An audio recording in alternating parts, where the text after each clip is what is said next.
Hello guys, మనకు ఒకప్పుడు test క్రికెట్లో చూసుకుంటే నెంబర్ 4th పొజిషన్లో. సో మరి సచిన్ టెండూల్కర్ ఆడేవాడు. దాని తర్వాత ఏదన్నా ఫస్ట్లో స్టార్టింగ్లో కొన్ని వికెట్స్ పడినా సరే మ్యాచ్ని ముందు తీసుకెళ్ళేవాడు.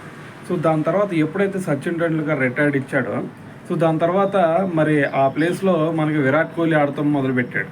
సో మరి విరాట్ కోహ్లీ చూసుకుంటే దాదాపు ఒక దశాబ్దంన్నర పాటు సో మరి ఆ ప్లేస్ని అయితే కాపాడుకుంటూ వచ్చాడు. దాని తర్వాత ఆ ప్లేస్లో మంచి న్యాయం చేశాడు. అయితే ఇప్పుడు ప్రెజెంట్ చూసుకుంటే మరి విరాట్ కోహ్లీ కూడా రిటైర్మెంట్ ఇచ్చాడు కాబట్టి సో మరి ఆ ప్లేస్లో ఎవరు ఆడాలి అనేది పెద్ద చర్చగా మారింది.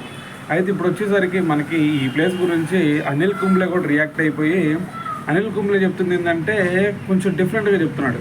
అదేంటంటే మనకి ఇప్పటి వరకు విరాట్ కోహ్లీ ఆడాడు కదా, సో ఇప్పుడు మీరందరూ శ్రేయస్ అయ్యరో లేదంటే సర్ఫరాజ్ ఖానో లేదంటే శుభ్మన్ గిల్నో ఆడించాలనుకుంటున్నారు. సో వాళ్ళ ముగ్గురిని కాకుండా మీరు కరుణ్ నాయర్ని ఆడించండి అని చెప్పేసి ఒక స్టేట్మెంట్ ఇచ్చాడు.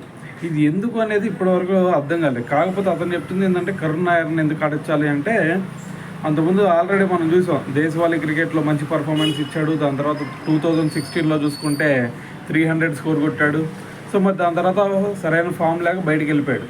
సో మళ్ళీ ఇప్పుడు వచ్చి మళ్ళీ కరుణ్ నాయర్ని పెట్టండి ఆ ప్లేస్లో, సో మరి కోహ్లీకి కరెక్ట్గా రీప్లేస్మెంట్గా పనికొస్తాడు అని చెప్పేసి చెప్తా ఉన్నాడు.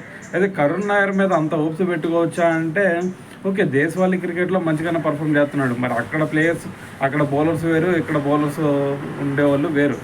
సో మరి అది దృష్టిలో పెట్టుకొని ఇక్కడ ఆడితే మరి దాంతోపాటు మనం ఐపీఎల్లో కూడా చూసాం కదా, ఒక్క మ్యాచ్ తప్ప మిగతా మ్యాచ్ల్లో ఎక్కడ కూడా సరైన పర్ఫార్మెన్స్ ఇవ్వలేదు.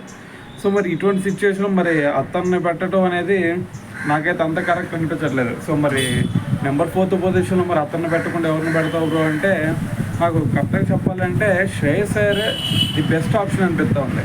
సో మరి ఆల్రెడీ ఓడిఎస్లో చూసుకున్నాం తన పర్ఫార్మెన్స్ ఎలాగుంది అని చెప్పేసి. సో దాని తర్వాత ఐపీఎల్ పర్ఫార్మెన్స్ కూడా మనం చూస్తూనే ఉన్నాం ఏ విధంగా మంచి పర్ఫార్మెన్స్ ఇస్తున్నాడు అని చెప్పి.